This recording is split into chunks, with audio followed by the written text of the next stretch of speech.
Yo antes de empezar a hablar de lo que es el concepto de optimismo inteligente, quería encuadraros desde dónde trabajamos estos conceptos. Lo hacemos desde la psicología positiva. No sé si conocéis la psicología positiva, pero de lo que la psicología positiva es un estudio científico que centra y se centra en potenciar la salud y el bienestar emocional y psicológico a partir de todas las fortalezas y virtudes humanas, ¿vale? De alguna manera, la psicología positiva ni muchísimo menos niega la enfermedad ni niega el síntoma. Lo que hace la psicología positiva es centrarse en todas las cosas positivas que el ser humano tiene para poder mejorar su bienestar psicológico, ¿vale?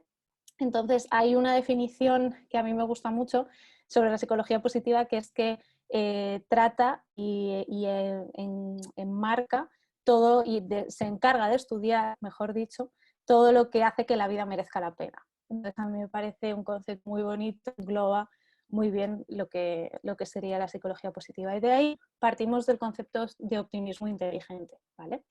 Que sería pues apreciar, valorar, estimular y reconocer lo mejor de una persona, situación o experiencia y el general del mundo que nos rodea. Tener esperanza, tomar la determinación de hacer planes con la intención de alcanzar objetivos, ejercer control intencionado y confiado sobre la vida.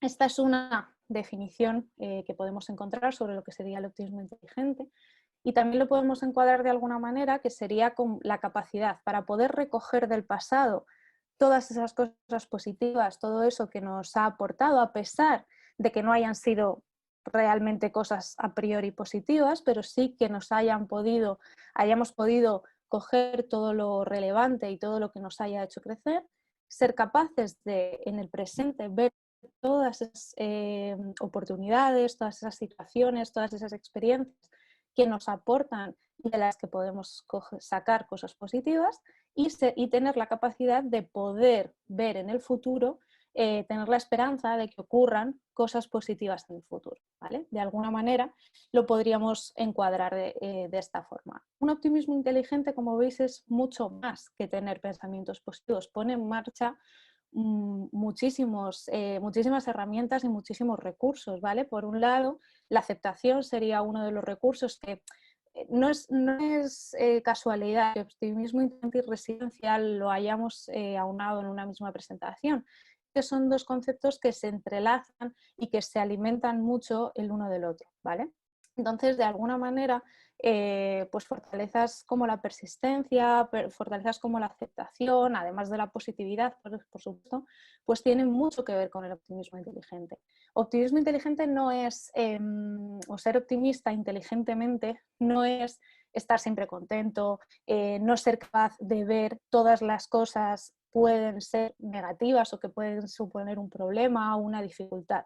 ¿Vale? De alguna manera el optimismo inteligente parte no desde la euforia desmedida en un exceso de alegría, sino desde una alegría tranquila que nos permite poder poner el foco y poder estar en apertura para que todas esas cosas positivas puedan llegar de alguna manera. Porque si nos cerramos ante ese tipo de cosas, pues es difícil que podamos tener en claro ese optimismo, ¿vale? Hay que tener en este optimismo inteligente, en esa posición de poder ver pues lo bueno del pasado, lo bueno del presente y la esperanza de lo bueno en el futuro, ahí es muy importante el control que nosotros podemos tener, la parte que nosotros, desde donde nosotros podemos hacer las cosas. Muchos de los que estáis aquí seréis psicólogos y conocéis el concepto del locus de control y es desde dónde y en dónde ponemos el control de nuestra situación. Es muy difícil que una persona que sienta una indefensión aprendida pues pueda sentir que hay rasgos de un optimismo inteligente, ¿no? Porque de alguna manera siente que no puede hacer nada para gestionar y para controlar todo lo que hay a su alrededor. Y por eso os pongo que es el control sobre tu vida versus esa defensión aprendida. Es muy importante también, a pesar de ser conscientes de que tenemos un control de nuestra vida, no ir, os digo, en ese exceso de alegría y caer en una falacia de control. Una falacia de control por exceso, una falacia de control excesiva, nos puede hacer pensar que podemos llegar o que podemos hacer absolutamente todo lo que nos propongamos sin que nada tenga que ver con determinadas situaciones que puedan ocurrir a nuestro alrededor. y todos sabemos que ciertas frases que están muy bien y que pueden en algún momento incluso ser empoderantes, pues muchas veces pueden ser un poco peligrosas en el sentido de que hay ciertas cosas que no solo dependen de nosotros mismos, que también dependen de las circunstancias que nos envuelven. Entonces hay que llevar con mucha cautela ese tipo de frases que muchas veces en un mal entendimiento de lo que es la psicología positiva se enlazan a la psicología positiva y nada tiene que ver, porque la psicología positiva es un estudio muchísimo más profundo, una ciencia de alguna manera, y esto sería como una pequeña parte, ¿no? Esa positividad o ese optimismo, que queda muy bien en cuadros, en tazas, en momentos que queramos empoderar, pero siempre con cautela, ¿vale? Y aquí nos encontramos con la fórmula de la felicidad. Consiste en que la felicidad de alguna manera vendría a estar determinada un 50% por toda nuestra genética o aprendizaje, ya vendría de alguna manera predispuesto por esa genética y esa epigenética, un 40% por la actitud que tengamos hacia las situaciones y un 10% las circunstancias que nos ocurren, el contexto en el que estemos, cómo nos movemos. Si vemos esta fórmula, sería ese 50% para la parte más predispuesta ya, de alguna manera, ese 40% todo lo que está en nuestro control, lo que podemos hacer, y ese 10% las circunstancias que nos rodean. Algunos de vosotros, ante esta fórmula, podréis decir, wow, un 50% ya está predispuesto. Madre mía, un 40% estaréis pensando, bueno, hay un montón que está en mi mano, ¿no? Un montón de lo que puedo hacer y solo un 10%, una parte muy chiquitita, son esas circunstancias.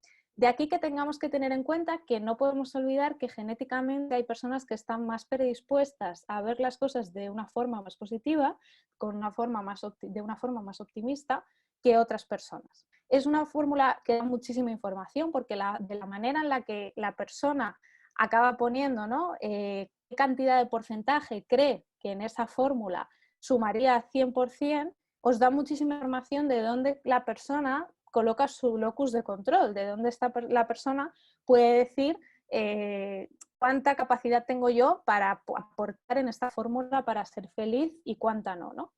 Bueno, para los que hayáis pensado, madre mía, 50%, qué barbaridad, de lo que yo no puedo hacer nada, os explicaré que el sesgo negativo en el ser humano está presente y es muy importante. ¿Qué ocurre aquí? Que está demostrado que tenemos alrededor de unos 60.000 pensamientos al día en estado de vigilia y de esos 60.000 pensamientos el 80% son pensamientos negativos.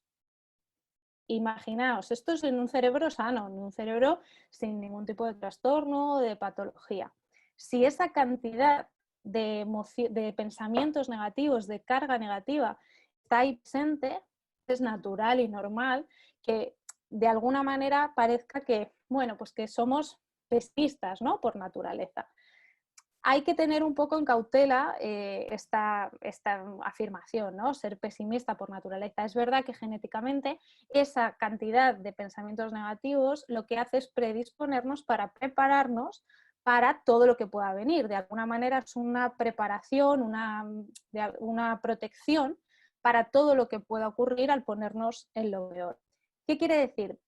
Que no podemos ser positivos, que no hay nada que podamos hacer, no. La historia es que hay que poner mucho foco, hay que ser muy consciente de dónde ponemos el foco y dónde ponemos la atención y hay que hacer un ejercicio consciente para que todos esos pensamientos negativos no barran todo lo que nosotros podemos aportar y todo el control que nosotros podemos tener o gestión de la situación. Hay un libro que a mí me gusta mucho que se llama El universo de las emociones, que es de Rafael Vizquerra, en el prólogo de Punset. Y bueno, además de que a nivel de apreciación de la belleza, que para mí es una de mis fortalezas, es precioso porque lo hacen todo de asemejan las emociones y los pensamientos y emociones y demás en galaxia, ¿no? En el universo. Por eso se llama el universo de las emociones. Entonces hacen como una especie de mapa del universo súper bonito. Ellos colocan las emociones negativas en la parte más baja y las emociones positivas en la parte más alta. ¿Por qué? Porque todo lo asemejan y hacen un paralelismo con conceptos astronómicos y astrológicos. Lo que ocurre es que la fuerza gravitatoria, la teoría de la fuerza gravitatoria es que todo lo que está más abajo tiene mayor fuerza gravitatoria y tiene mayor peso. ¿Qué ocurre? Que las emociones negativas se contagian de una manera brutal entre sí. ¿Vale? Por eso cuando estamos tristes, todo lo que nos recuerda, todo lo que nos ocurre, todo lo que nos pasa es horrible, porque estamos en un momento tan negativo que lo que hacemos es contagiar todas esas emociones, se contagian las unas a las otras. La parte más alta serían todas esas emociones positivas. No quiere decir que no se pueda llegar a esas emociones positivas de forma natural, pero hay que hacer un ejercicio bastante consciente para que en esta fórmula de la felicidad todas esas emociones negativas y esos pensamientos negativos tengan de alguna manera pues menos peso y nosotros podamos poner el foco y la atención en algo mucho más concreto, ¿no? Hay una frase que a mí también me gusta mucho, que además dice una de nuestras compañeras, que se llama Katia Vázquez, que seguro que la conocéis todos, y es que donde pones la atención pones tu poder. Por lo tanto, es muy importante que seamos conscientes de a qué le estamos prestando la atención, dónde estamos poniendo ese poder a nuestros pensamientos o a nuestras emociones, ¿no? Hay otro experimento muy bonito también hicieron con monjes budistas. Lo que hicieron es medir a nivel neuronal todas las conexiones que se producían en el momento en el que ellos meditaban. Previo a esa meditación les explicaban, les contaban, les ponían imágenes sobre cosas negativas y entonces despertaban conexiones de pensamientos y emociones negativas a nivel neuronal. En el momento en el que les pedían que entrasen en meditación y ellos entraban en meditación, lo que ocurría es que se dieron cuenta que había una incompatibilidad entre las áreas del cerebro que se conectan a nivel de emociones positivas y las áreas del cerebro que se conectan en las emociones negativas. ¿Qué ocurre? Que son incompatibles. En el momento en el que las áreas negativas estaban en funcionamiento o estaban activas, cuando el monje budista entraba en meditación, esas áreas negativas automáticamente tenían que desconectarse y las áreas negativas eran las que estaban en activo. Por eso es muy importante dónde ponemos el foco, dónde ponemos nuestra atención y de alguna manera cómo funciona este optimismo inteligente.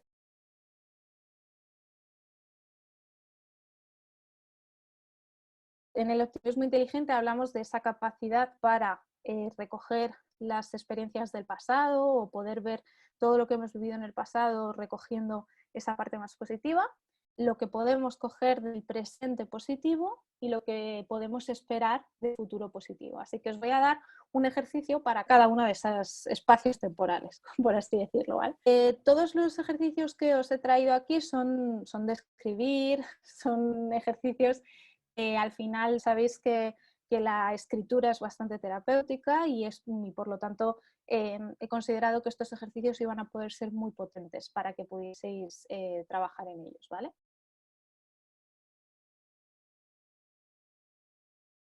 Si queremos tener satisfacción con el pasado, es bueno intervenir, como hemos estado hablando, un poco en esos pensamientos en los que está relacionado, ¿vale? Entonces, pues como antes os he comentado, cuando estamos tristes el cerebro está distorsionando todo ese pensamiento porque se está contagiando por todas esas emociones negativas. Y un ejercicio que podemos hacer es acogernos a esa gratitud o al perdón. Concretamente el que os pongo aquí es un ejercicio de perdón que sería escribir una carta.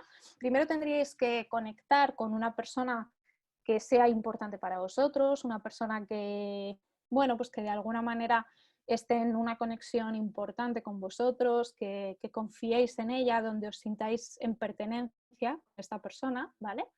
Y habría que escribir una carta sobre aquello que no te has perdonado, detectar a esa persona que es importante para ti, detectar algo que haya ocurrido en el pasado que no nos hayamos perdonado, porque todos tenemos equivocaciones que hemos cometido y de las que de alguna manera no nos sentimos orgullosos, ¿vale? Poder tener esto que no nos hemos perdonado y hacer y escribir esta carta desde el punto de vista de la persona que nos quiere, como si fuese esta persona la que nos está diciendo o explicando o escribiendo qué pasó en esta situación y por qué debemos perdonarnos por esta situación que ocurrió, qué circunstancias había alrededor, qué situación vital teníamos nosotros, de qué manera veíamos la vida en ese momento, qué ocurrió para que nosotros tuviésemos esa experiencia de la que no nos sentimos orgullosos, ¿vale? Y es importante terminar con un mensaje de apoyo y mejora. Cuando estaréis, bueno, creo que estaréis de acuerdo conmigo, en el que cuando nosotros queremos a alguien o queremos aportarle a una persona, siempre vamos a ser, siempre vamos a poder sacar mucho más todo eso positivo, ¿no? Todo eso que ha podido hacer, que ha hecho, que sentía, todas esas cosas positivas de alguna manera que muchas veces desde fuera se ven muchísimo más fácil que desde dentro. Y es por eso que ponernos en esta situación y poder hacer este ejercicio desde la visión de una persona que realmente nos valora, nos quiere, nos cuida y nos protege, pues es un ejercicio que calma bastante, que a nivel de autoestima hace una base bastante fuerte y que además nos ayuda a poder ver en el pasado qué ocurrió que de alguna manera nos haya transformado o en el momento de hoy haya sido positivo, ¿vale?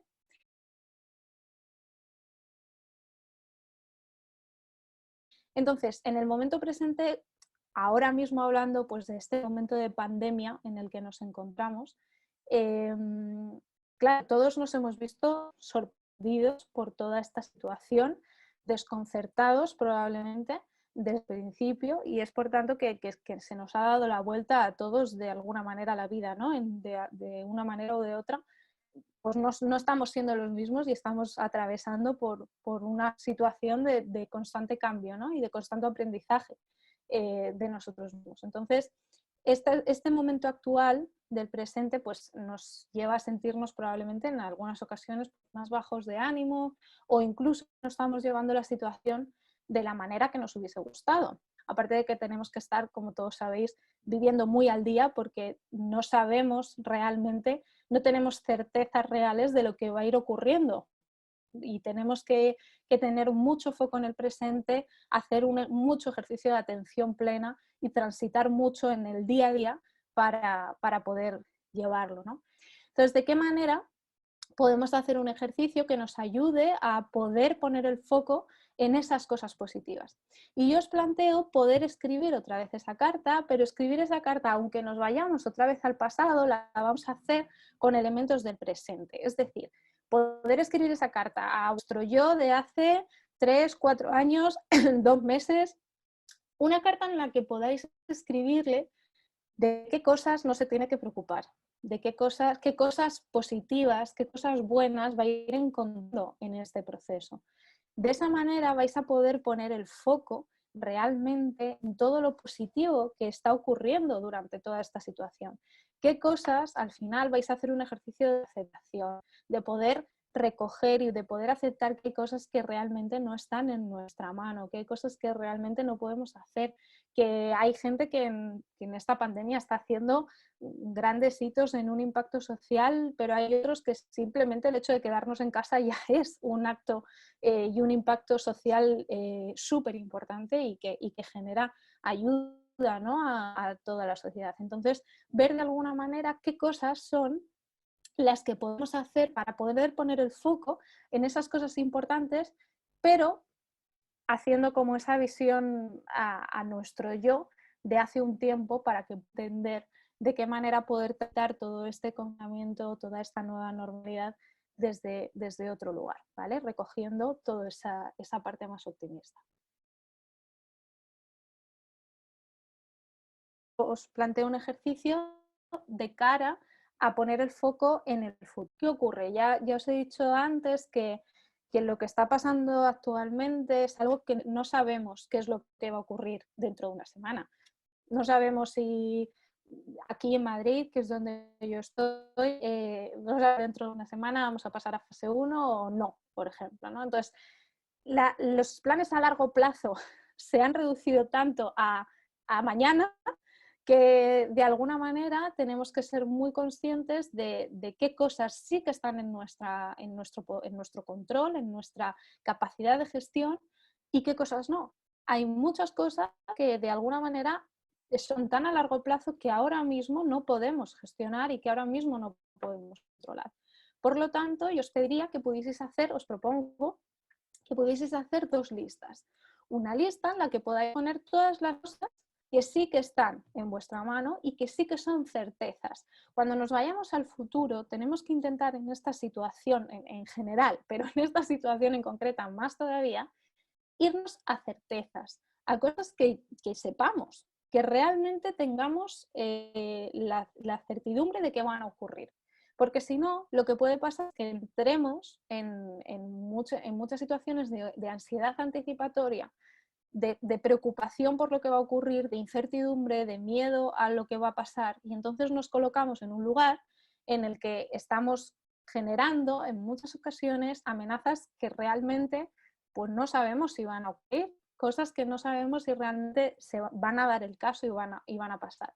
Por lo tanto, por eso al principio os colocaba esta frase, ¿no?, de ese control sobre tu vida versus esa indefensión aprendida, porque para poder tener un optimismo inteligente es necesario poner el foco en las cosas que realmente sí que podemos gestionar y sí que podemos controlar, las que realmente tenemos una certidumbre de que vamos a poder hacer algo para poder tenerlas. Es cierto que eso no quiere decir que no podamos soñar, ¿no? No podamos plantear, no podamos decir, ahora mismo la certeza que tengo hoy día es que no me han cancelado la boda y es que puedo seguir adelante de la boda porque si todo sigue igual, puedo hacer mi boda, pero tendré que ser optimista inteligentemente teniendo en cuenta todos los factores que se mueven alrededor, teniendo en cuenta que hay ciertos factores que yo no voy a poder gestionar y yo no voy a poder controlar, como van a ser si de repente hay un repunte de las enfermedades o si ocurre alguna otra situación que haga que no se pueda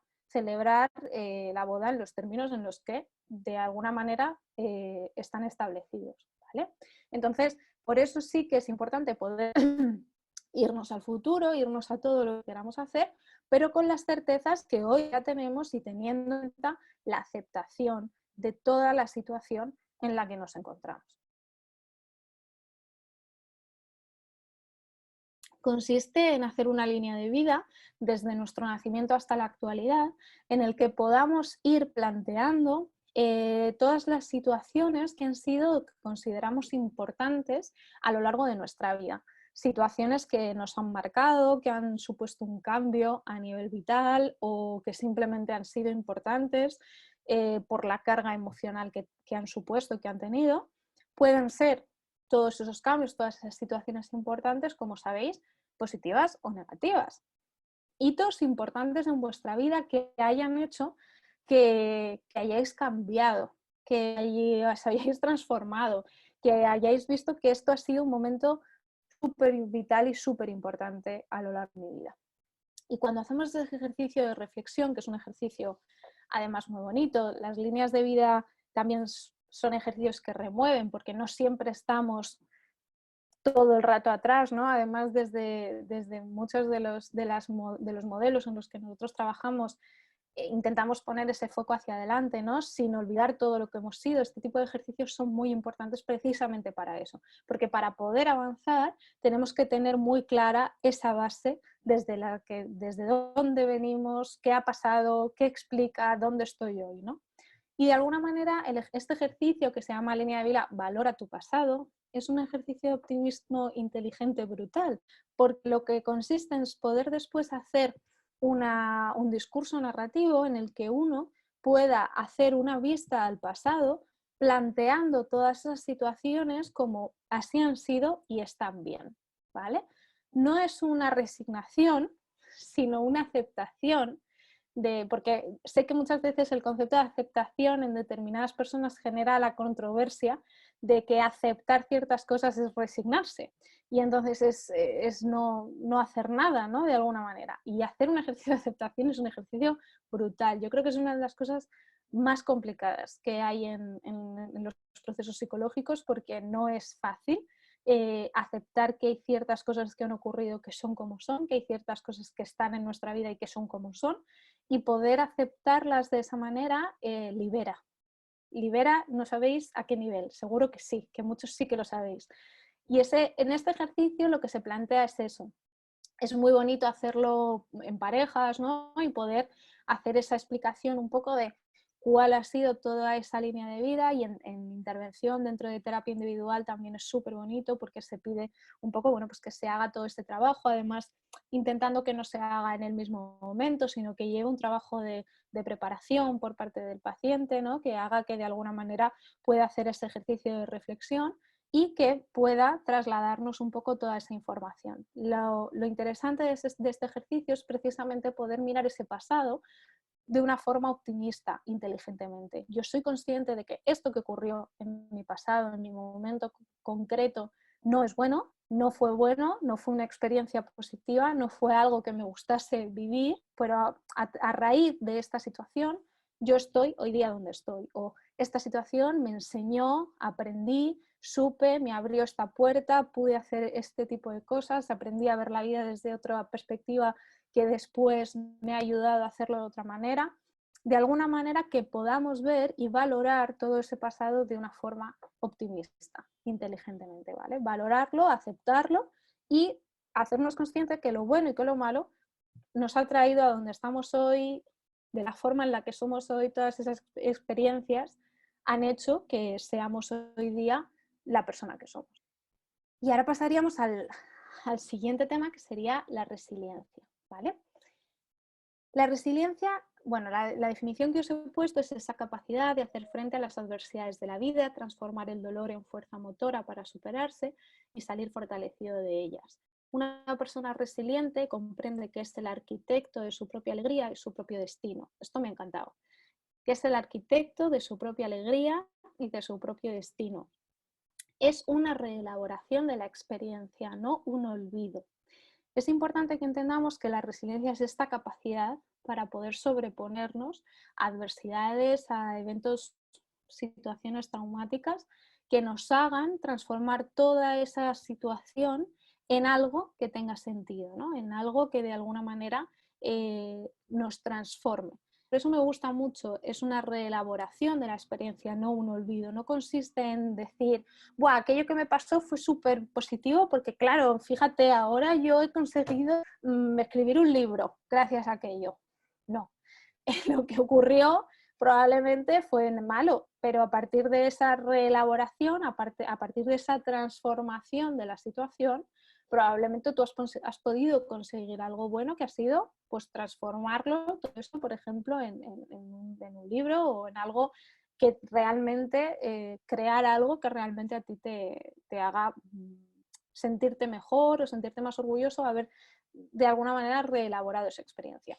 No quiere decir que todos para considerarnos resilientes o ser resilientes en una situación tengamos que escribir un libro o crear algo, no va por ahí, pero sí que en sentir esta reelaboración, ¿no? Yo os pongo la diferencia entre ese afrontamiento versus la resiliencia, porque es importante ver la diferencia entre estos dos conceptos. No es lo mismo enfrentarnos a algo que nos supone un reto, como por ejemplo, pues no sé, me da miedo enfrentarme a dar una charla en público, por ejemplo, que eso es necesario que pongas en marcha una serie de herramientas, una serie de estrategias que te haga confrontar esa situación, ese un afrontamiento, versus esa resiliencia. La resiliencia de alguna manera tiene que estar envuelta pues, en una adversidad, en algún evento de alguna manera traumático que supone dolor y esa transformación, ¿vale?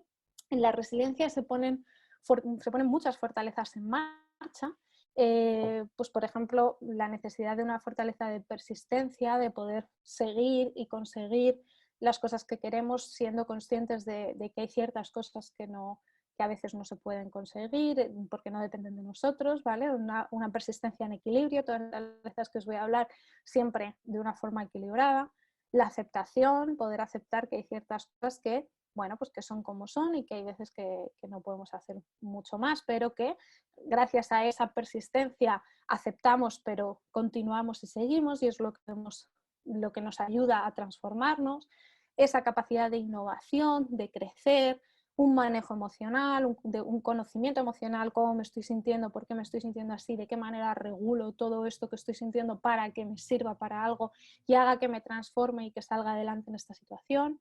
Por supuesto, esa positividad, ese crecimiento, porque al final la resiliencia no deja de ser desarrollo, crecimiento, transformación. De esa manera, al final, cuando hacemos un ejercicio desde la tristeza más auténtica y hacemos una aceptación de toda la situación, de esa pérdida, de lo que haya ocurrido, que ha sido traumático o adverso para nosotros, de alguna manera podemos llegar a una búsqueda de solución que haga que toda esa situación se transforme. Y no es más que eso, que parece poco, pero no lo es, el concepto de resiliencia, ¿no? ¿Cuáles serían las características de las personas resilientes? Pues esa proactividad, un poco en las fortalezas que os he ido diciendo, ya hay bastante de esas características, ¿no? Esa proactividad, esa asertividad, optimismo inteligente, por eso os he explicado el concepto de optimismo inteligente antes y por eso os he dicho que estaban bastante interrelacionados.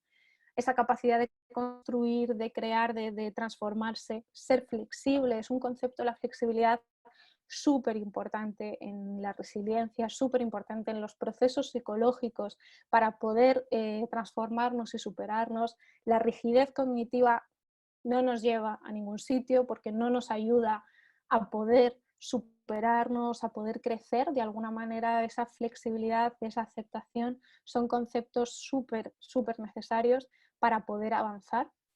Y esa mirada a la mejora o al crecimiento. Las personas resilientes de alguna manera tendrían estas características o de alguna manera se moverían entre ellas para poder sacar adelante y para poder transformarse de situaciones complicadas, ¿no? Brené Brown tiene una charla en YouTube, bueno, tiene muchas, pero una de ellas, que es una de las más importantes, se llama El poder de la vulnerabilidad, además de que ella ha escrito varios libros y demás. También la podéis encontrar en Netflix, que tiene una charla de 1 hora. Lo que habla Brené Brown de sus años es trabajadora social y todos sus años de investigación y de trabajo, se ha dado cuenta de que vulnerabilidad y valentía se encuentran en la misma variable, ¿no? De alguna manera. Las personas que huyen de mostrar su vulnerabilidad y de mostrarse vulnerables a los demás no quiere decir que sean más fuertes, ¿no? Una persona que muestra su vulnerabilidad no es sinónimo de debilidad, a pesar de que es un concepto que probablemente nos han ido enlazando a lo largo del tiempo, ¿vale? Entonces es importante saber que esa vulnerabilidad, si intentamos adormecerla, si intentamos taparla, si intentamos no aceptarla, de alguna manera lo que hace es conectarnos con sentimientos de vergüenza o sentimientos de debilidad, ¿vale? Ella lo que cuenta es que una persona realmente genuina, realmente auténtica, es capaz de mostrarse vulnerable. Y mostrarse vulnerable no es simplemente tener la capacidad de poder llorar o de mostrar tus sentimientos delante de los demás, sino también ser capaz de darnos cuenta que para poder conseguir ciertas cosas también nos podemos equivocar, que podemos fallar, que lanzarnos a realizar algo que queremos no quiere decir necesariamente que vaya a ser un éxito o que nos vaya a llevar a donde queremos llevar, sino que lo hemos intentado. Ese intentarlo es lo que nos hace vulnerables, es lo que hace que nos enfrentemos a determinadas situaciones, y cuando nos enfrentamos a determinadas situaciones, cuando podemos ponernos en ese concepto de resiliencia, cuando podemos coger y poner esa mirada hacia el crecimiento y hacia el futuro, porque de alguna manera estamos uniendo esos dos conceptos de valiente y vulnerable y no los estamos contraponiendo, no son antónimos, de alguna manera están unidos y nos ayudan a poder conseguir muchos de los objetivos que nos planteamos, siendo muy conscientes, gracias a nuestro optimismo inteligente, de que podemos fallar, de que no pasa nada, de que nos vamos a equivocar y vamos a tener una aceptación ahí que nos va a ayudar a darnos cuenta que aceptarlo y que aceptarnos es aprender y es crecer y es parte de ese aprendizaje. Entonces, bueno, esto yo que trabajo también mucho con niños, esa validación del error, por favor, papis de la sala, que sea algo como súper presente en la educación de vuestros hijos porque les va a ayudar a ser personas más resilientes. En estas muñecas que os enseño, la primera sería la muñeca de porcelana, la muñeca de plástico, la muñeca de metal o la muñeca de goma. ¿Qué ocurre? Si nos convertimos o somos muñecas de porcelana, cualquier cosa que nos ocurra en la vida, cualquier adversidad, nosotros le damos un golpe a la muñeca de porcelana se romperá en añicos. Si por el contrario tenemos una muñeca de plástico, la muñeca de plástico lo que ocurrirá es que cuando ocurra algo, una adversidad, si nosotros somos la adversidad y es que apretamos la muñeca de plástico, ¿qué le ocurrirá a la muñeca de plástico? Que se le queda la marca, no se va a romper, pero se va a quedar marcada para siempre. El plástico la va a dejar de la forma en la que nosotros hayamos hecho la presión en ella. ¿Qué ocurre con una muñeca de metal? Que no le pasa nada. Nosotros podremos darle golpes, hacerle las perrerías, como se dice en mi pueblo, que queramos y no le pasará nada. ¿Y qué ocurre con la muñeca de goma? La muñeca de goma la podremos apretar y se quedará la marca, pero poco a poco, la muñeca de goma volverá a su forma. ¿Vale? ¿Por qué me gusta tanto esta metáfora? Porque de alguna manera lo que estamos viendo aquí es que si no queremos que nada nos afecte, nos convertimos en esa muñeca de metal que no le pasa nada, ni lo bueno ni lo malo, nada, somos inalterables a nada de lo que ocurra, nos colocamos la barrera, una barrera que todos sabemos que es una barrera de aquí para los demás, pero que por dentro no dejan de ocurrirnos cosas y no dejan de pasarnos cosas y no dejamos de sentir cosas y de pensar cosas y de alguna manera de estar afectados por las situaciones, pero nosotros nuestra barrera, que no se note, que aquí no está pasando nada, ¿no? La muñeca de plástico, de alguna manera, si dejamos que las adversidades, que las cosas que ocurren a nuestro alrededor nos afecten, pero nos quedamos enganchados en esas adversidades, nos quedamos en ellas, de alguna manera, sí, enganchados es la palabra, no conseguiremos transformarnos, no conseguiremos ser una persona resiliente que se transforma, que crece, que de alguna manera puede hacer algo con eso que le ha pasado. Las muñecas de porcelana directamente se derrumba, se rompe, no hay nada que hacer, no hay manera de arreglarla, no hay nada que podamos hacer con ella. Es por eso que la muñeca de goma sería el ideal de personas resilientes, una persona que por supuesto le afecta lo que pasa, que por supuesto lo que está ocurriendo no pasa por delante como si nada, le duele, tiene emociones más que podemos catalogar como más desagradables, pero podemos estar en procesos de profunda tristeza o de un profundo sentimiento pues de algo que no nos está gustando como está ocurriendo, ¿no? Pero que de alguna manera poco a poco vamos recuperando esa forma gracias a todas las fortalezas, a todas los apoyos que también veamos, porque también ahora vamos a hablar un poco de esos apoyos resilientes, un poco de toda esa transformación que podemos ir viviendo a través de ir dándonos cuenta de todas esas situaciones que ocurren. Por lo tanto, es importante que también podáis plantearos qué tipo de muñeca estáis siendo en esta situación de confinamiento. En otras en vuestra vida igual, es que este concepto a mí me gusta mucho estos dos conceptos porque los estamos intentando meter dentro de toda esta situación que estamos viviendo ahora mismo, pero es que es algo que de alguna manera nos acompaña en el día a día, ¿no? Entonces, en algún momento de vuestra vida, ¿qué tipo de muñeca habéis sido? De qué manera, por qué, o en esta situación vital en la que estamos ahora atravesando, que de alguna manera es una situación adversa para todos y necesita esa resiliencia, qué tipo de muñeca queréis ser o estáis siendo, o de qué manera podéis hacer esa transformación. La casita de la resiliencia de Van Stendal, que es un sociólogo belga, él hizo esta casita de alguna manera para poder ayudarnos, para que pudiera servir de guía un poco a todas las experiencias de la vida que de alguna manera nos van ocurriendo y nos pudiese servir de guía para ver qué áreas que componen o que son necesarias para esa resiliencia están de alguna manera poniéndose en marcha o no, o tenemos que poner más foco y cuidado en alguna de ellas, de qué manera, ¿no? De alguna forma necesitamos adquirir recursos internos a lo largo de toda la experiencia, pues teniendo esa atención adecuada en las situaciones que nos están ocurriendo, ¿vale? Y para ello un poco creo esta casita. Esta casita que os voy a explicar ahora, cada una de estas plantas, es una casita viva, ¿vale? Cada uno tiene la suya, cada uno a lo largo de la vida esta casa se va transformando, se va modificando y creando a través de todas las experiencias que vivimos, a través de cómo gestionamos también ese tipo de experiencias, ¿vale? De alguna manera la planta baja, ese suelo, serían esas necesidades físicas básicas.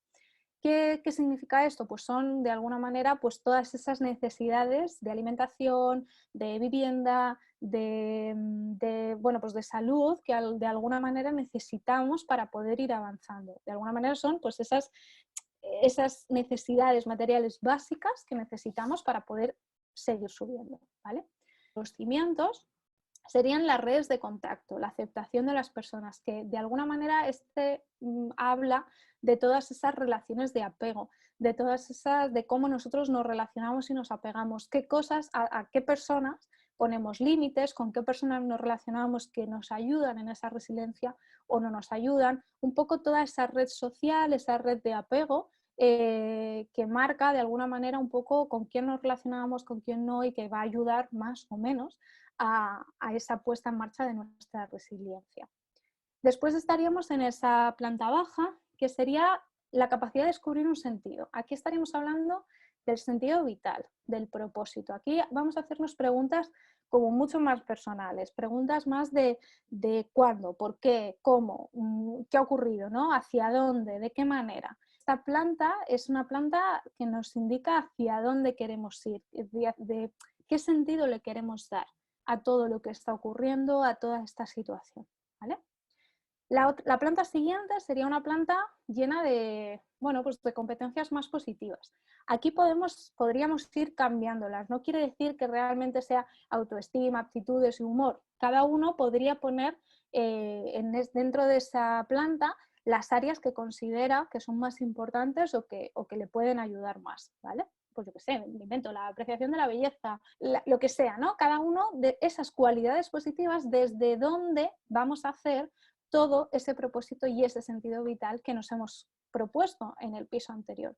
Desde estas de aquí son desde donde vamos a poder plantearnos todo ese propósito. ¿Qué ocurre? Que aquí muchas veces vamos incluso a poder cerrar muchas de esas puertas o de esas habitaciones porque haya situaciones que nos desborden, ¿vale? Y no necesariamente porque nos desborden porque sean negativas. Muchas veces ocurre en esta situación, bueno, en esta y a nivel vital, que realmente al ser humano nos piden que seamos muy exitosos, que hagamos muchas cosas, que lleguemos a muchas cosas, pero luego ocurre que tenemos muchas veces miedo a conseguir precisamente esas muchas cosas, a poder disfrutar de todo eso, miedo realmente de alguna manera a ser felices, a poder llegar a conseguir eso. Ahí estamos en una distorsión emocional en el que estamos, en vez de sentir alegría, que sería ese disfrute, ese disfrutar de lo que hemos conseguido, de lo que estamos consiguiendo, nos vamos al miedo inmediatamente de ¿y si hago esto? ¿Y si voy por aquí? ¿Y si qué va a pasar? ¿No? Entonces, de alguna manera, esos frenos pueden hacer que cerremos algunas de estas puertecitas o de algunas de estas áreas en las que podamos entonces darnos cuenta o hacer, bueno, este ejercicio ya os he dicho que es un poco pues, una guía para ir dándonos cuenta en qué sitio flaqueamos un poquito más, en qué habitación tenemos un poquito más de dificultad y nos puede ayudar a verlo. El tejado estaría ya en otras experiencias, ¿no? Ya cuando ya hemos ido pasando por todo esto, tenemos todas esas áreas, tenemos todo ese propósito y lo hacemos desde esos lugares o de esas áreas más positivas, entonces llegamos a otras experiencias, a esa capacidad de poder tener apertura, apertura a cosas nuevas que puedan llegar, a todo lo que de alguna manera queramos conseguir. Y el amor, que sería esa chimenea, en esa chimenea y a través de ese humo saldría todo lo que de alguna forma hemos ido construyendo y con lo que vamos envolviendo todo ese proceso resiliente nos ha ayudado a hacer, ¿no? Pues ese respeto, esa empatía, ese amor, ese afecto alrededor del entorno en el que estamos, ¿vale? Contagiando de alguna manera un poco esa forma resiliente de la que nos hemos hecho partícipes, ¿no? Entonces, para que veáis un poco, esta casita de la resiliencia tiene un poco ese proceso, y el ejercicio que yo os planteo es que podéis elegir una situación en la que hayáis tenido que ser resilientes a lo largo de vuestra vida, una situación complicada, adversa, la que fue difícil avanzar, y que podáis ir haciendo un ejercicio de reflexión sobre qué áreas de todas estas que hay en esta casita os ayudaron a poder ser resilientes en ese momento. ¿Qué áreas de toda esta casa fueron importantes y os dieron peso para poder seguir y para poder avanzar? Y en un momento de resiliencia como en el que estamos ahora, ¿qué áreas son en las que estáis poniendo ese foco para poder seguir adelante? Yo, haciendo la presentación, pensé bueno, pues en qué ejemplos podría poner un poco para entender este ejercicio, y pensé que no iba a poder explicaros uno mejor que el mío propio en esta situación en la que estamos ahora mismo, ¿no? Y en la que yo he vivido.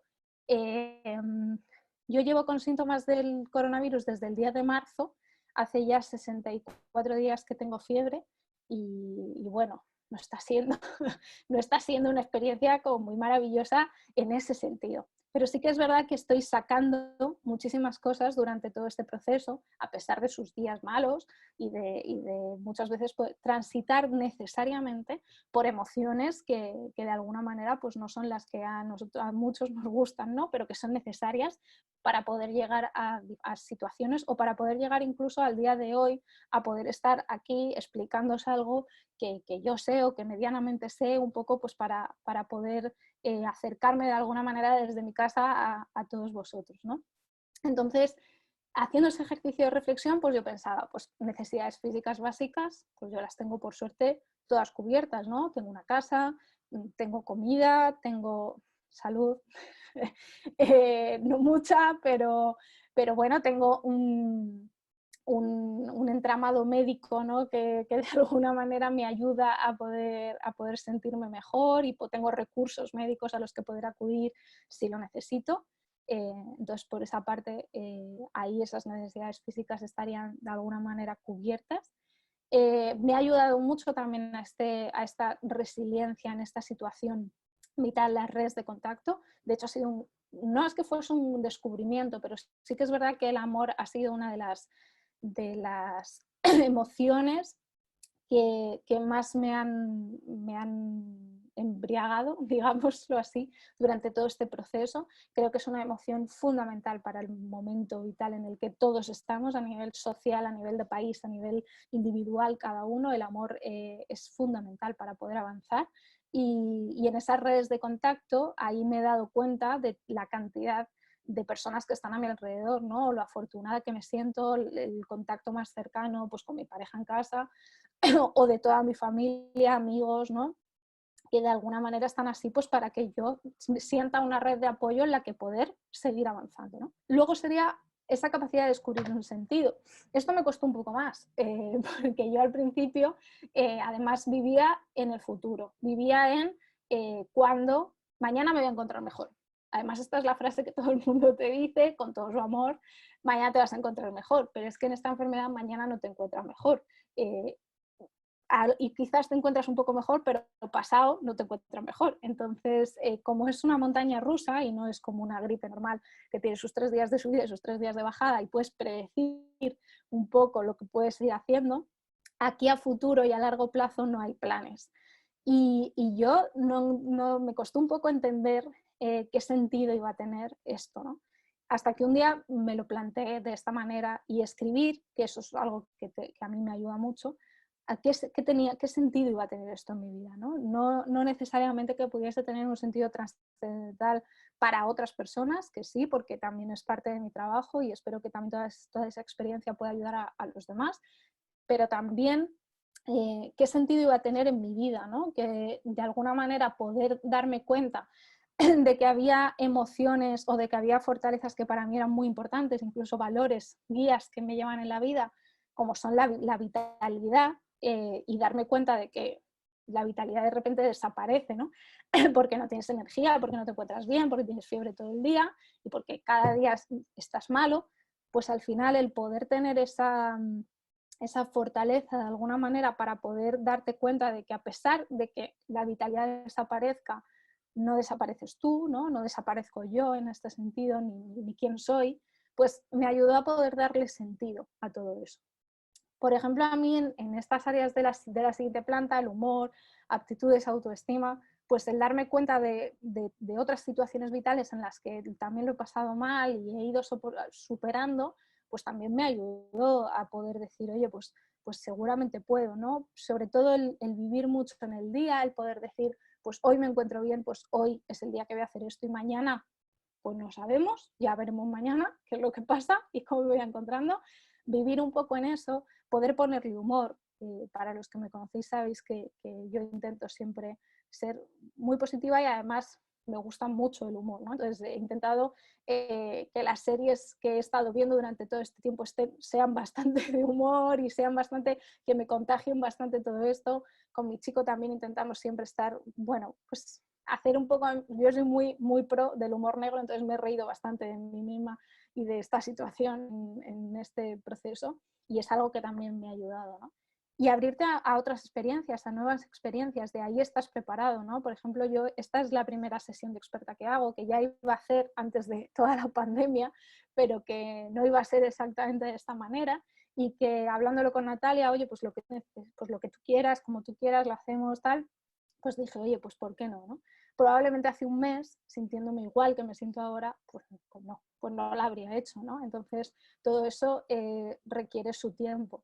Y al final de esa chimenea, pues espero que pueda llegar un poco a todo el que me rodea o con todo el que yo me relacione de alguna manera, ¿no? Es importante que podáis hacer este ejercicio, sobre todo para poder tener esa guía un poco sobre qué cosas necesitáis trabajar un poco más o en qué cosas podéis hacer un poco más de foco o de hincapié, pues para que esa casita de la resiliencia pues siga creciendo y acabe saliendo un humo precioso por esa chimenea que lo envuelva todo. Este ejercicio es para mí uno de mis favoritos. Este ejercicio me encanta porque el ciclo del cambio es un ejercicio que se puede hacer con niños, se puede adaptar súper bien con niños. El de la caseta de la resiliencia también, pero quizás tiene conceptos un poquito más complicados, pero que sí, si los adaptamos bien, se puede trabajar muy bien. Pero es que este del ciclo del cambio es súper chulo, ¿vale? A ver, como estáis viendo ahí, hay diferentes personajes y un dragón en medio. Empezaríamos por el personaje de debajo del todo, que es el del inocente, y el dragón. Vamos a ver, primero vamos a ponerle nombre a este dragón. El dragón, de alguna manera, para poder hacer este ejercicio del cambio, es un ejercicio de honestidad brutal. Es un ejercicio que nos coloca en qué lugar estamos para poder realizar ese cambio en el que nos encontremos y enfrentarnos a la situación en la que vivimos. En ese dragón podríamos plantearlo como en esta situación actual en la que vivimos, pues el coronavirus, la pandemia, el confinamiento, todo a un nivel mucho más grande, o podríamos dentro de ese confinamiento, de esa pandemia, a situaciones un poco más concretas, a situaciones de la relación con mi pareja, la relación con mi familia con la que convivo, el trabajo y la forma de teletrabajo en la que nos estamos moviendo, ¿vale? Cada uno tiene que encontrar cuál es ese dragón. Ese dragón es esa situación que nos afecta, que de alguna manera nos ataca y que nos tienen la obligación de poder movernos ante ello o hacer algo para que ese dragón no nos acabe comiendo. ¿Vale? Entonces, de alguna manera, los pasos de este ciclo del cambio, empezaríamos por el inocente, el angelito que hemos colocado en la parte de abajo, que sería cuando todavía pues, no somos conscientes de lo que va a ocurrir, ¿no? Puede que sea incluso antes de la pandemia, antes de todas la situación un poco más de alarma del coronavirus, o lo podemos incluso cuando ya sabemos que ha venido el coronavirus, pero que no sabemos que la situación en nuestro trabajo, me invento, pues va a ser muy complicada o nos va a requerir de muchísimas horas de teletrabajo o nos va a hacer muy complicada la forma de llevarlo, ¿vale? Entonces en ese momento es como que, bueno, pues no sabemos, ¿no? No sabemos muy bien lo que va a ocurrir. Después pasaríamos al huérfano. El huérfano es el momento en el que sabemos lo que está ocurriendo, ya lo vemos, ya nos hacemos conscientes de ello. Pero de alguna manera es como que todavía no podemos hacer mucho. Estamos siendo conscientes de la situación, pues siendo conscientes del primer mail en el que dicen, venga, pues vamos a teletrabajar y va a ser de esta manera, o empezamos a convivir de repente con personas con las que, pues no lo sé, puede que hace mucho tiempo que no convivamos y hayamos decidido pasar el confinamiento juntos, o estamos todo el día fuera de casa y no ha habido una necesidad de compartir 24 horas con esa persona, ¿no? Y entonces nos empezamos a dar cuenta un poco de la situación. El siguiente paso sería la posición de víctima. La posición de víctima, su propio nombre lo indica, nos quedaríamos en una posición y una situación de claro, echándole culpas al resto, ¿no? Nosotros no podemos hacer nada, claro, porque fíjate yo, porque claro, y ahora, y estoy aquí, y es que mis padres como son, o es que mi pareja, fíjate cómo es, o es que el gobierno, fíjate todo lo que ha hecho, o es que el gobierno es que no lo ha hecho antes, o es que fíjate, es que yo qué puedo hacer, y es que en mi trabajo, porque son como son, y es, ¿no? De alguna manera empezamos a hacernos muy conscientes de la situación, pero a sentirnos atados de pies y manos porque en realidad todo nuestro locus de control está fuera y nosotros no podemos hacer nada. El siguiente paso sería el trotamundos. El trotamundos es el personaje o es la situación del ciclo del cambio en el que no estamos, de alguna manera, ya no estamos en víctima porque ya no estamos echándole las culpas a los demás, pero de alguna manera tampoco estamos haciendo nada. Estamos pasando del tema, ¿no? Pues yo estoy teletrabajando, hago lo mío, tal, bueno, pero lo hago a medio haciéndolo, estoy en mi casa pero me encierro todo el rato en mi habitación, o estoy con mi pareja pero estoy todo el rato en otro lado haciendo otras cosas sin compartir, de alguna manera pasando, ¿no? Esta figura del trotamundo se ve mucho también en rupturas de pareja, cuando la persona está pasando todas esas fases de la pérdida de una relación y de repente empieza a salir sin parar de fiesta, a estar con uno, con otro, ¿no? De alguna manera como a vivir muchas experiencias, vivir, hacer, pero de alguna manera no, que nada tiene un sentido trascendental. Y luego pasaríamos al guerrero. El guerrero ya sería esa posición dentro del ciclo del cambio que nos ayuda a hacer, que se pone en marcha, ¿no? Que de alguna manera dice, venga, ¿ahora qué puedo hacer? ¿Qué puedo hacer para encontrarme mejor, para sentirme mejor? ¿Qué puedo hacer para relacionarme mejor con mi pareja, para relacionarme mejor con mi familia? ¿Desde qué punto les puedo escuchar mejor? ¿Qué puedo hacer para sentirme bien? Pues incluso pues, cocinar o yoga, o no como una obligación, sino como herramientas o recursos que me puedan servir. ¿Qué sentido le voy a dar también a todo esto para que de alguna manera yo pueda hacer algo y la situación de control esté en mí y no fuera o sin hacer nada? Y ya llegaríamos al mago, que sería ese momento en el que hemos acabado con ese dragón, hemos acabado con esa situación y hemos salido victoriosos de todo ello, ¿no? Cuando yo os recomiendo que si al hacer este ciclo del cambio vosotros dibujéis cada uno de esos personajes y les pongáis elementos que representen, ¿no? Que hagan que vosotros os veáis representados en cada uno de esos elementos. Y cuando se trabaja también con niños, esto hace que conecten muy bien con el ejercicio porque tienen que ir poniéndole elementos que para ellos son importantes, de qué manera se van a enfrentar a la situación y de qué manera van a hacer eso que de alguna manera les atemoriza o les es complicado poder hacerlo de una mejor forma, ¿vale? es un ejercicio de honestidad muy potente, porque en ese momento te das cuenta de, uy, quizás estoy víctima desde hace un tiempecito y no estoy sobrellevando esta situación lo mejor posible, o de qué manera puedo pasar de trotamundos a hacer otra cosa y puedo seguir haciendo que esta situación sea de otra manera, ¿no?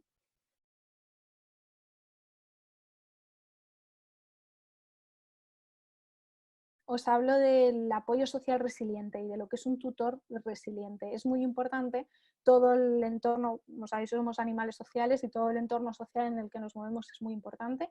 Toda esa conexión, ahora que estamos separados, parece que estamos más conectados que nunca, gracias, por supuesto, a la tecnología, que en este caso nos está ayudando muchísimo, ¿no? Y de qué manera podemos estar, podemos también ser tutores resilientes dentro, o generar un apoyo social resiliente aunque no estemos en contacto con esa persona, ¿no? Serían pues personas que tienen presencia junto al sujeto, que generan ese amor incondicional sin condiciones, que estimulan y gratifican de una forma afectiva los logros que esa persona consigue, pero logros reales, no es, qué bien lo haces todo por el hecho de que bien lo haces todo porque te quiero mucho, sino las cosas que de verdad te has currado y de verdad has hecho, esta persona va a estar ahí para reconocerlas. Son personas creativas, que tienen iniciativa, que tienen humor, que de alguna manera, pues como hemos dicho antes un poco en los ejemplos, pues son personas resilientes, que tienen capacidad para asimilar esas nuevas experiencias y que ayudan a resolver los problemas, pero siendo ejemplo o estando de apoyo, no solucionando a la primera de cambio a la persona, ¿no? La situación. Entonces he seleccionado una frase de una persona muy resiliente, que es Irene Villa, que me ha parecido muy potente y muy clara sobre ese apoyo social resiliente, y es: hijo, te cuidaré y te protegeré, pero te daré fortalezas humanas para que seas fuerte, amor y seguridad en ti mismo. No te quitaré las piedras del camino, porque cuanto más grandes y pesadas, más grande harás tu castillo. Me parece un ejemplo muy importante de lo que es un apoyo social resiliente, que es una persona pues presente, que no soluciona esos problemas, pero que está ahí con ese amor incondicional para apoyar, ¿no? Y bueno, hasta aquí estaría un poco la presentación y un poco todo lo que os he querido hacer llegar sobre estos conceptos de optimismo inteligente y resiliencia. Y bueno, muchas gracias a todas por estar ahí, todos por estar ahí presentes, y espero que os haya gustado.